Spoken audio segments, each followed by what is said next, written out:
என் பேர் சந்திரபாபு, எங்கள் மனைவி பேர் வந்து கோமதி. எனக்கு 3 பிள்ளைகள் இருக்காங்க. நான் கட்டியாமந்தல் கிராமம், உத்திரமேறு வட்டம், காஞ்சிபுரம் மாவட்டம். நான் இந்து குடும்பத்தை சேர்ந்தவன். இந்து குடும்பத்தில் எங்கள் ஊரில் வந்து கிராம கோயில் ஒன்று இருக்குது, துலகாந்தாமன்னு சொல்லிட்டு. எங்கள் அப்பா பேர் கூட துலகானன் தான் வச்சுருக்காங்க. அந்த கோயிலுக்காக ஒரு எலக்ட்ரானிக் மேளம், இவ்வளோ ஹைட்டில் ஒரு உண்டி, அப்புறம் ராட்டனெலாம் போட்டு இருக்கேன். அந்த கோயில் மேலே ரொம்ப பக்தியாக இருந்தேன். இப்போ எப்படி நம்ம ஏசாப்பா வார்த்தைக்கு ஏசாப்பான்னு சொல்கிறோமோ, அந்த டைமில் வந்து அந்த கோயில் பேர் சொல்லுவேன். நான் என் வாழ்க்கையில் வந்து கஷ்டங்கள் இல்லை, நல்ல சந்தோஷமான வாழ்க்கையில் தான். பிறருக்கு எங்கள் அம்மா எவ்வளோ ஹெல்ப் பண்ணியிருக்காங்க, உதவின்னு கேட்கும்போது எவ்வளோ பெரிய ஹெல்ப் பண்ணியிருக்காங்க. அப்படி ஒரு சூழ்நிலை தான் நாங்கள் இருந்தோம். எனக்கு எந்த கஷ்டங்களும் எந்த துன்பங்களும் வந்தது கிடையாது. எனக்கு கல்யாணம் ஆகி 3 பசங்க இருக்கும்போது 3வது 11வது மாதம் எனக்கு இடுப்பு வலி மாரி வந்துடுது. அப்போது ஹாஸ்பிட்டலும் போயிட்டு மாத்திரை வாங்கி போட்டுன்னு அப்படியே 1 மாதம் அப்படியே தள்ளின்னு இருந்தேன். ஒரு நாள் படுத்து ஏந்திருக்க முடியல, காலையில் ஏந்திருக்க முடியல. அந்த சூழ்நிலையில் சரி ஹாஸ்பிட்டல் இட்டுமான்னு சொல்லிட்டு ஒரு ஆட்டோ வர வச்சு 3 பேரை தூக்கி என்னை ஆட்டோவில் உட்கார வைக்கிறாங்க. இங்கே கர்ப்பவினால் ஹாஸ்பிட்டலில் வந்து அட்மிட் பண்ணுறாங்க. அங்கே 1 மாதம் இருந்தேன். ஸ்கேன் எடுக்கிறதுக்கு, எக்ஸ்ரே எடுக்கிறதுக்கு, பிசியோதெரபி இட்டு போகிறதுக்கெலாம் என்னை தூக்கி வீல் சேரில் இல்லைனாக்கா அந்த டேலி மாரி தள்ளி போவாங்களா, அதில் வந்து தள்ளி போவாங்க. ஸ்கேன் எடுக்கும்போது கூட என்னை இப்படி அசைக்க கூட முடியாது, அவ்வளோ பெயினாக இருக்கும், வலி அதிகமாக இருக்கும். லைட்டாக அப்படி அசைக்கினா கூட உயிர் போகிற அளவுக்கு வலி இருக்கும். அந்த சூழ்நிலையில் 1 மாதம் ஹாஸ்பிட்டலில் இருந்தேன், பெட்டில் இருந்தேன். ஆப்ரேஷன் தேட்டரில் இட்டு போயிட்டு எனக்கு நடுமுதில் ஒரு இன்ஜெக்ஷன் போட்டாங்க. அந்த இன்ஜெக்ஷன் வந்து 6000 ரூபான்னு சொன்னாங்க. சரி 6000 ரூபாய் கட்டி அந்த இன்ஜெக்ஷன் போட்டாங்க. மறுநாள் பார்த்தா கை கால் எதுவுமே இயங்காத அளவுக்கு ஆயிடுச்சு. சரி ஒரு 3 நாள் இருந்து டிஸ்சார்ஜ் பண்ணிட்டாங்க. சரி வீட்டுக்கு இட்டு போயிட்டாங்க. எங்கள் ஊரில் வந்து ஒரு மடுகார ஆறு மாரி போவோம், மடு ஒன்று. அந்த அவர் கையில் வந்து நிலத்தில் வந்து ஒரு கோயில் கட்டி அங்கே குறி சொல்லியிருந்தார். சரி அவர்கிட்ட இட்டு போகணும்னு சொல்லிட்டு இட்டு போனாங்க. என்னால் உட்காரவும் முடியாது, நிற்கவும் முடியாது. அந்த சூழ்நிலை இட்டு போயிட்டு அந்த கோயில் எதிர்க்க உட்கார வைக்கிறாங்க. அவர் என்ன பண்ணுறாரு, வேப்பிலை எடுத்து அடிக்கிறாரு. அப்புறம் அவர் சில பொருட்கள்லாம் வாங்க சொன்னார். கோழி, எலுமிச்சம்பழம், பூசணிக்காய், இதுமாதிரி ஐட்டம்லாம் வாங்க சொல்லியிருந்தார். ஒரு 3 நாள் கழித்து மறுபடியும் அந்த இடத்துக்கு இட்டு போகிறாங்க. அவர் சாமி ஆடுற மாதிரி ஆடி என்னை உட்கார வச்சு கால் நீட்டி உட்காந்து இருக்கேன். பின்னாடி முதுகில் வந்து ஒருத்தர் நின்று பிடிச்சின்னு இருக்காங்க. அந்த சூழ்நிலையில் உட்காந்து இருக்கேன். அவர் சாமி ஆடி என் கால் மேலே ஏறி ஆடுறாரு.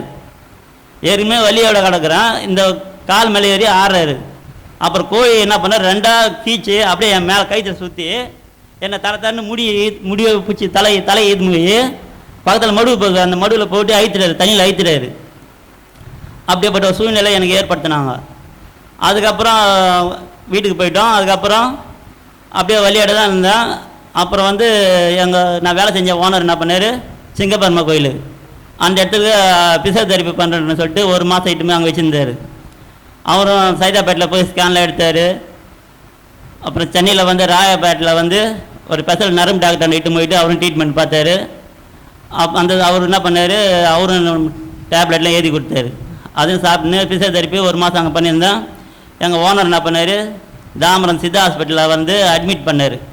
அங்கே 3 மாதம் இருந்தாங்க. எல்லாருமே என்ன போல் கை கால் வராதவங்க தான் அது ஃபுல்லாகவே அது உள்ளே இருந்தாங்க. சித்த மருந்து தான் அது. அந்த மருந்தெல்லாம் கொடுப்பாங்க.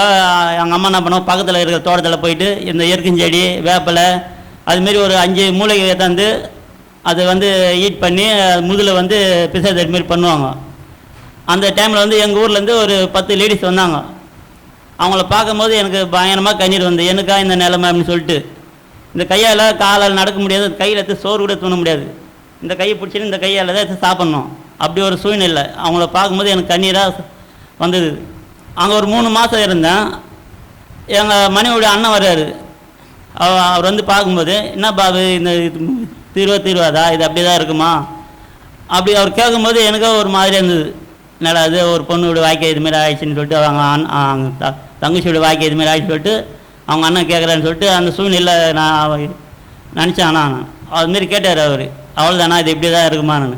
சரி 3 மாதம் பொறுத்து 3 மாதத்துக்கு மேலே அந்த சித்தா ஹாஸ்பிட்டலில் வந்து வச்சுருக்க மாட்டாங்க. டிஸ்சார்ஜ் பண்ணிட்டு மறுபடியும் வந்து சேர சொல்லுவாங்க. அப்படி 3 மாதம் ஆகிட்டு அந்த டைமில் தான் அந்த பொங்கல் பண்டிகை நியூ இயர் எல்லாமே அந்த 2014 பொங்கல்லாம் நான் கும்பிட்றதால போயிடுச்சு. அதுக்கப்புறம் வீட்டுக்கு வந்தோம். ஊரில் வந்து இந்த குறிகாரெலாம் வந்தாங்க. அவங்கக்கிட்ட யாரும் இட்டு போய் காமிச்சு எனக்கு வந்து அங்கேயே என்ன பண்ணாங்க, மிளகு, மஞ்சத்தூள், தேங்காய் எண்ணெய் அதுமாரி எங்கள் கண் எதிர்க்கவே என்ன பண்ணாங்க, ஒரு லேகிய மாரி செஞ்சாங்க. செஞ்சு கொடுத்தாங்க. அது காலையில் சாயந்தரம் அதுமாரி சாப்பிட சொன்னாங்க. சரி, சாப்பிட்டு வரும்போது பயங்கரமாக பெயின் ஆகி போயிடுச்சு. மறுபடியும் எங்கள் ஒய்ஃபுடைய அண்ணன் வந்து என்ன பண்ணார், எனக்கு எஸ்ஆர்எம்மில் ஆளுக்கிறாங்க, சரி நான் அட்மிட் பண்ணுறேன்னு சொல்லிட்டு இட்டு போயிட்டு எஸ்ஆர்எம்மில் அட்மிட் பண்ணார். அட்மிட் பண்ணிட்டு 2வது வரவே இல்லை அவர். அங்கே சீப் டாக்டர், நரம்பு டாக்டர்லாம் என்னை இட்டு போயிட்டு அங்கே ஒரு மாதம் வச்சுருந்தாங்க. அங்கே ட்ரீட்மெண்ட்லாம் பார்க்குறாங்க. அந்த நரம்பு டாக்டர் என்ன பண்ணுறாரு, என்னை ஒரு கம்ப்யூட்டர் பக்கத்தில் படுக்க வச்சுட்டு உட்கார வச்சுட்டு எங்கெங்கெல்லாம் நரம்பு தான் அந்த நரம்பு ஃபுல்லாக ஒரு இன்ஜெக்ஷனை குத்தி செக் பண்ணுறாரு. செக் பண்ணி அதுக்கப்புறம் அந்த சீப் டாக்டர்கிட்ட இப்போ ஒரு 6 பேர் டீமாக பார்த்து கூடி பேசுகிறாங்க. இவருக்கு சின்ன வயசாக இருக்குது, அப்போ வந்து 34 வயசு தான், இவருக்கு 3 பசங்க இருக்காங்க, இவர் உயிரோடு இருக்க மாட்டார், இன்னும் ஒரு 6 வருஷத்தில் இவர் செத்துடுவார் அப்படின்னு சொல்லிட்டு அந்த சீப் டாக்டரும் 6 பேர் கூடி பேசுகிறாங்க. என்னையும் எங்கள் அம்மாவை கூப்பிட்டு வந்து சொல்கிறாங்க, வந்து இவர் ஒரு 6 மாதம் தான் இருப்பார், 6 வருஷம் தான் இருப்பார், நீங்கள் வீட்டுக்கு இட்டு போயிடுங்கம்மா அப்படின்னு சொல்லிட்டு அங்கே அந்த ஹாஸ்பிட்டலே டேப்லெட் இல்லைன்னு சொல்லிட்டு சைதாப்பேட்டில் வந்து மாத்திரை தயார் பண்ணுற நிறுவனம் இருக்குது, அங்கே ஏறி கொடுத்தாங்க. அதை வாங்கின்னு வந்து சாப்பிட சொல்லி அப்புறம் எங்கள் அம்மா கோயம்புத்தூர் அண்ணன் போயிட்டு அந்த ஹாஸ்பிட்டலில் போயிட்டு மாத்திரை வாங்கின்னு வந்தார். டிசைட் பண்ணிட்டாங்க, வீட்டில் போய் சாப்பிட்னு இருக்கேன். ஒரு வேலைக்கு 10 மாத்திரைக்கு மேலே சாப்பிட்ணும். ஊர்லேயே நான் கொம்பு வச்சுன்னு தான் நடக்கணும். வெளியே எங்கன்னா போனா கூட ஏன்னா 3 பேர் தூக்கி போய் தான் வெளியே இட்டுன்னு வரத்தோ அந்த சூழ்நிலை இருந்தேன். பெட்லேருந்து தூக்கி உட்கார வைக்கணும், படுக்க வைக்கணும், அதுமாரி சூழ்நிலை தான் இருந்தேன் நான். அப்போ தான் நாங்கள் ஆண்டவர்கிட்ட போகிற நிலமை வந்தது எங்களுக்கு. எங்கள் ஒய்ஃப் என்ன பண்ணாங்க, எஸ்ஆர்எம் ஹாஸ்பிட்டல் இருக்கும்போது நீ வா, ஆண்டவர் வைக்கிறாரு, அவர் பார்த்துக்குவார், அவங்க என்ன சொல்கிறது அப்படின்னு வீட்டுக்கு வந்தாங்க. எங்கள் ஊர்லேயே எபிராத்தா சர்ச்சுன்னு ஒன்று இருக்குது, அவங்க மூலியமாக என்ன பண்ணியிருந்தாங்க, அவங்க சர்ச்சுக்கு போயிருந்தாங்க. சரி, நான் வீட்டில் வந்து மாத்திரை சாப்பிட்னு இருக்கேன். எங்கள் அக்கா வீட்டுக்காரங்க 2 பேர் எங்கள் அம்மா என்ன பண்ணாங்க, இங்கே மாம்பாக்கம் இருக்குது, அங்கே ஒரு கோயில் இருக்குதுன்னு சொல்லிட்டு அந்த கோயிலுக்கு ஏற்றின்னு வராங்க. அன்றைக்கி ஞாயிற்றுக்கிழமை எங்கள் ஒய்ஃபு சர்ச்சைக்கு போகிறாங்க, என்ன ஒரு ஆட்டோவில் இந்த கோயிலுக்கு ஏற்றின்னு வராங்க. அங்கே போனாக்கா அங்கே இருக்கிற சாமி என்ன பண்ணார், ஒரு 5 எலுமிச்சம்பழம் கொடுத்து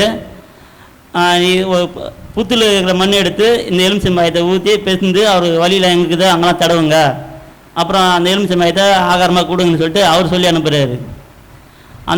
அதுக்கப்புறம் வந்து அன்றைக்கி நாங்கள் அந்த கோயிலுக்கு போயிட்டு வரோம். எங்கள் ஒய்ஃப் வந்து சர்ச்சைக்கு போயிட்டு வராங்க. எங்கள் அக்கா வீட்டுக்காரங்க கோமதியா கூட ஃபைட் பண்ணுறாங்க, நீ சர்ச்சைக்கு போறிய, உங்கள் ஏசாப்பா உங்கள் வீட்டுக்காரர் நல்லா ஆக்கிடுவாரா அப்படின்னு வாக்குவாதம் பண்ணுறாங்க.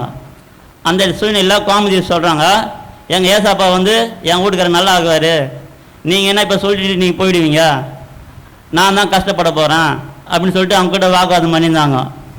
அந்த சூழ்நிலை தான் இங்கே பக்கத்தில் அவர்மேடு சிவபால ரம்யா இருக்காங்கள்ல, அவங்க வந்து சாயா பார்த்து சொல்லியிருக்காங்க, இங்கே சர்வீஸ் இங்கே முடிச்சுட்டு 3 மணிக்கெலாம் அங்கே வந்துடுவார். அவர் அந்த டைமில் வந்து நைட் ஷிஃப்ட்டு போயிருந்தார் அவர் வேலைக்கு. தினசரி டெய்லியும் 3 மணிக்கெலாம் நம்ம எங்கள் வீட்டுக்கு வந்துடுவார். அவர் வந்து தான் என்னை தூக்கி உட்கார வச்சு ஆண்டவர் பற்றி வார்த்தைகள்லாம் கொடுத்து பைபிளில் எடுத்து வார்த்தை சொல்லி ஜெபம் பண்ணி தினசரி வந்து போவார். அது மூலியமாக தாங்க சதீஷ் பாஸ்டர் நாங்கள் அறிமுகம் ஆனோம்.